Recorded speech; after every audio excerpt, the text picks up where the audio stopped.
आम चैनल आपन को पुणी थे स्वागत। प्रिय दर्शक बंधु समस्ते निजक मु बोली कही थांती। मु अमुक व्यक्ति मोर घर परिचय अच्छी। ए मु ओ मोर ए दुईटी शब्द जड़े व्यक्ति बा मनीष को बुझाऊँच। ताहले ए मनीष जनक किए, ताहार प्रकृत परिचय कौन? आसंतु जानिबा मु किए। आपण मानक अनुरोध शेष पर्यंत देखंतु। प्रिय दर्शक बंधु, आपण माने आम पूर्व भिडियो जानिछंती ओम किए। ओम स्वयं परम ब्रह्म परमात्मा। तेबे मु किए? मु आउ केही नुहे।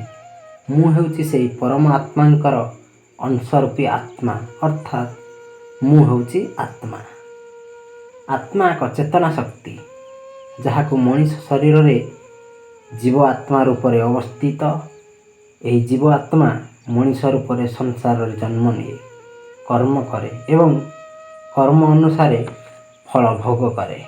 तेणु मु कहिले जीव आत्मा बा चेतना शक्ति।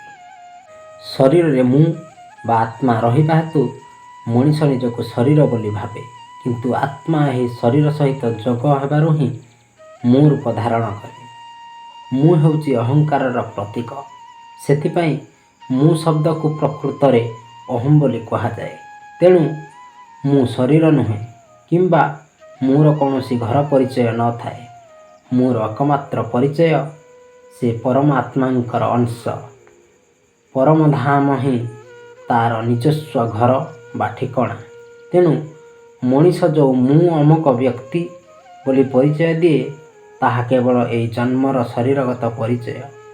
मृत्यु परे तार अन्यत्र जन्म हेले पुणी ताहार परिचय बदली जीव। जेहेतु शरीर मृत्यु अच्छी, किंतु आत्मा सर्वदा अमर। केवल कर्म अनुसार ताकु बार बार जन्म मृत्यु शरीर धारण करने को पड़ी थाए। अक्षर तत्व रे देखिले मु शब्द हेउची अढ़ई अक्षर म उ एवं चंद्रबिंदु। म उ हेउचंती दुईटी अक्षर। चंद्रबिंदु हेउची मात्रा दृष्टि अधा अक्षर। एमिति मोट अढ़ई अक्षर। तेणु ओम भली एथिरे मध्य म हेउची शिव, उ हेउची ब्रह्मा एवं अधर मात्रा हेउची विष्णु, अर्थात परमात्मा एथिरे परमात्मा अधर अंश रूपे थिबारु एहाकु बुझिबाकु हेबो जे मु हेउची परमात्मांकर अंश। मु कहले आमे आम शरीर को बुझी थाउ एवं आम शरीर परिचय देई थाउ। आमे साधारणतः उदाहरण नबा, जेतेबेले गोटे व्यक्ति मरी जाउची आमे देखुचु आम आखपाख पड़ोशी मरी जाउछंती।